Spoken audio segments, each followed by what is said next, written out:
Hey guys, Dylan from the Geek Duo here, and today I'll be bringing you my Hero Academia Chapter 308 read-through.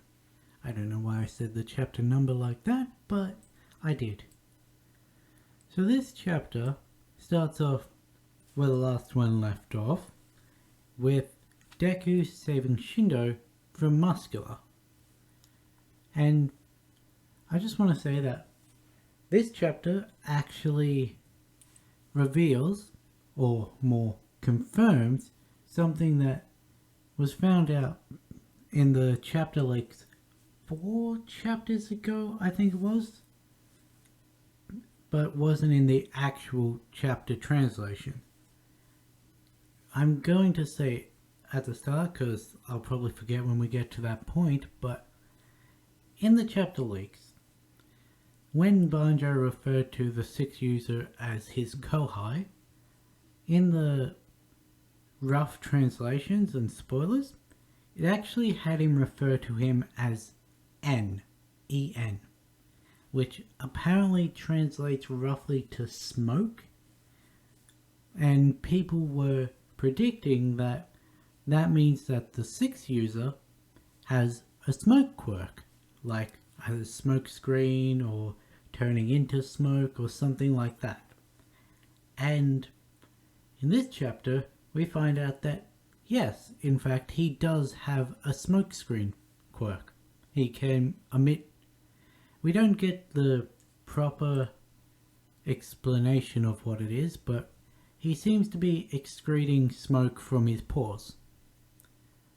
And well, it's being used as a smoke screen. But yeah, I wanted to point this out because, well, as I said, in the actual translation, the N part of that comment got left out. So there was no hint to the sixth user having smoke or anything. Anyway, Midoriya is standing on the rooftop across the street from where he picked Shindo up from, with Shindo still in his arms, and Muscular says, "How could I forget you? You're that kid, right? Midoriya, I missed you so much. I was getting bored right about now with all these small fries." He picks up a chunk of the roof and starts squeezing it as he says, "Stop. No, you better run away. No, do not be mistaken. I should say something grand about revenge here, but I'm not here to go on a monologue. I just want to do whatever I want with my quirk. I'd have been content to go on a regular rampage as always. But after that stunt you pulled earlier, how could I ever go back?" We see that what he was doing with that chunk of the roof was actually compressing it into a pseudo diamond with the force of his muscle tendons, and he was shaping it because he's not using one of his prosthetic eyes anymore. So he gets this jagged piece of rock that he's compressed into a pseudo diamond and just shoves it into his eye hole, causing it to obviously cut up the socket and everything. And he uses that to match the intimidating stare from his other eye as he launches towards the building that Midoriya is on.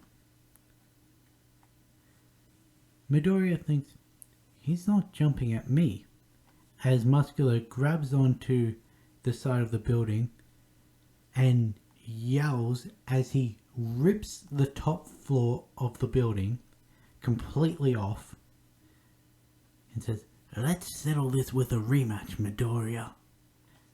Midoriya rides the roof of the building down towards the Taguchi building, where all the civilians and tatami are, and the civilian says, "What's going on out there?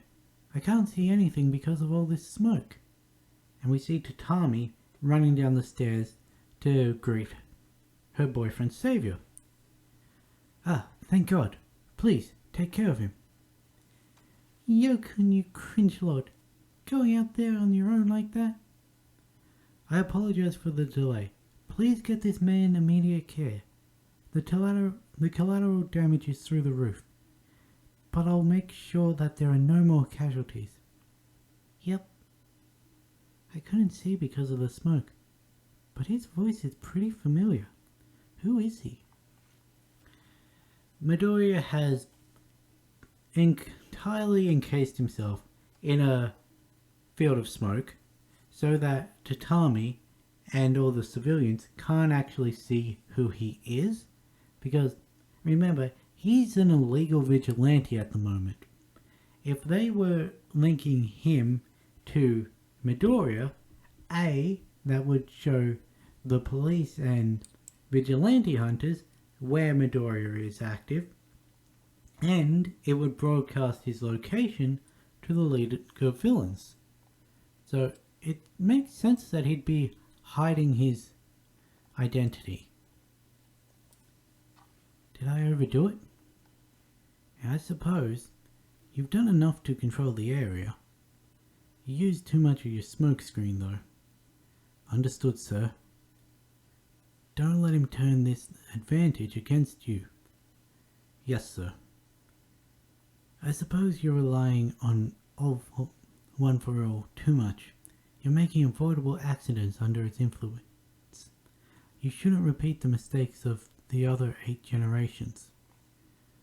Midoriya is having an active conversation with the 6th user in his head, while he's consciously moving his body as well. We've never seen this level of mergence between the quirk and Midoriya yet. Always he's had to be unconscious, usually asleep, but one time in a induced coma, to talk to the vestiges. But here he's just casually talking with the 6th user as he's running. You've got the biggest burden to bear, given that you're the latest generation. Try to loosen your shoulders. Don't let the power use your body. Let your body use the power instead. Our collective quirks alone aren't enough to serve as your crutch. You value quirks too much, I suppose. Think of them more as your tools. You using those tools will get you into the right mindset. And I actually really like the visual that they've given the 6th user saying this, because when he says think of them as your tools, we get a panel of Midoriya, but he's got a smoke canister in his hand to signify the smoke screen quirk. He's got rope wrapped around his arm for Black Whip. He's got a walkie-talkie on his backpack strap to show danger sense, and he's got a jetpack to show float. And I just really like how, yeah, these are all practical hero equipment that you could see someone using, but they're also a visual representation of his quirks. Muscular, the man who can withstand by 100% smash. I wouldn't forget him either. I would use his range of vision with smokescreen and catch him unaware. Now, Izuku, just think about that day. Remember what happened there. Midoriya shoots into the air with float, and fills the entire street with smoke. So he can produce a lot of smoke from nothing, seemingly. And as he says, remember that day, we see Muscular's hand slashing up out of the smoke. I'll dodge his attacks with danger sense. So we actually see that Muscular does take a few swings at him, and in the heat of battle, he's using his danger sense like a spidey sense to just move out of the way of the swings while also not hindering his proximity to his opponent so that if it need be, he can counter an attack as well. And he does just that, because when Muscular launches at him next, he catches him with Black Whip and swings him into a building. I'd hoped that you wouldn't resort to pesky tricks. You're liberated. Shigaraki and All for One. Where are they located? Don't know, don't care. He told me to do whatever I please when freeing me. So stop changing the subject. You're ruining the mood. I'm not here to make small talk or anything. Clash into me like last time. Use everything you've got. Why? Why do you have these urges to go on rampages? To live life without any regrets. Regrets? What would that be? I'd regret not being able to fight you. Is there no other path you can take? Imasuji Goto. None at all. You can take your therapy talk and shove it elsewhere. The only thing I care for in my life is blood, guts, and the thrill of battle. Midoriya thinks to what he said to the previous All for One users. If I truly understand them, maybe things would turn out different. He also hurt and murdered countless numbers of people, but despite that, I could feel that in his heart, within the deepest crevice of his soul. He's thinking about Shigaraki, how, despite everything he's done, he can feel the sense of remorse, whereas with Muscular, he can't feel any of that. So he says, a rematch is pointless. You're starting to turn stale. Muscular tries to attack Midoriya again, but his muscle fibers, they start snapping. Your tendons and your muscle augmentation were pulled. They can't help but unravel themselves. In fact, the fact that you didn't jump straight at me earlier meant that you felt your own muscles affected by it too. I suppose that vibration from earlier did do the trick. I wanted a legitimate fight with power. This is my power. And he just power punches straight through Muscular in his weakened, non-tendon protected form, and the fight's over.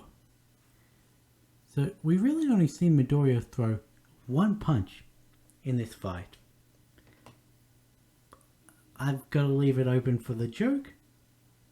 The time is for the joke is done, so yeah.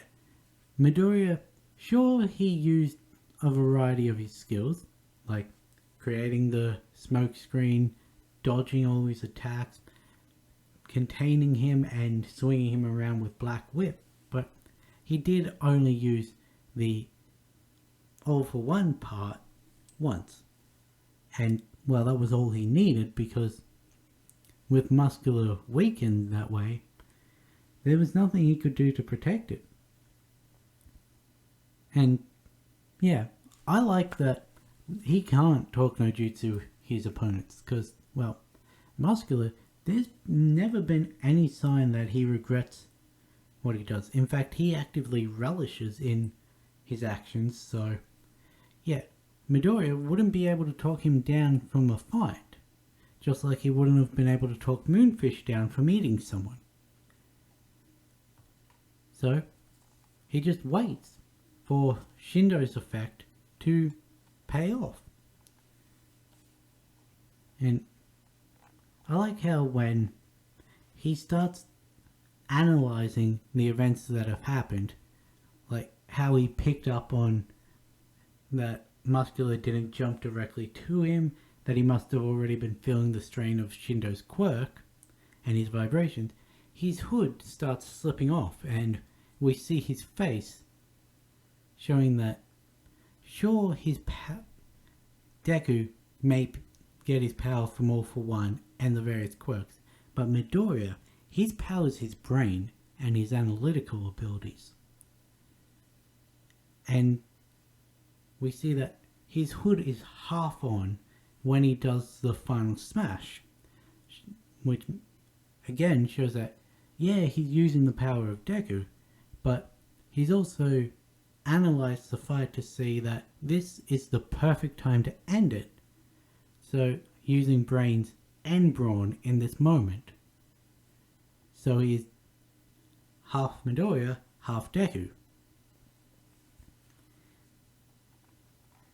Anyway, if I've remembered during my editing, I didn't need to describe half the things I did because, well, I've actually started putting the pages here. If I didn't remember, then that's what is to be expected in the next one. But yeah, I'm going to be, because of my editing software, how temperamental it is with the text, I'm just going to start putting the pages taking up this blank space so you can visually see what I'm reading out. Anyway, with that being said, if you liked the chapter and noticed anything on these pages that I didn't touch upon that you think were important, if I completely misunderstood a panel and you picked up on that, or you want to talk about ways in which Midoriya could have changed this fight, comment them down below and I'll catch you in the next one.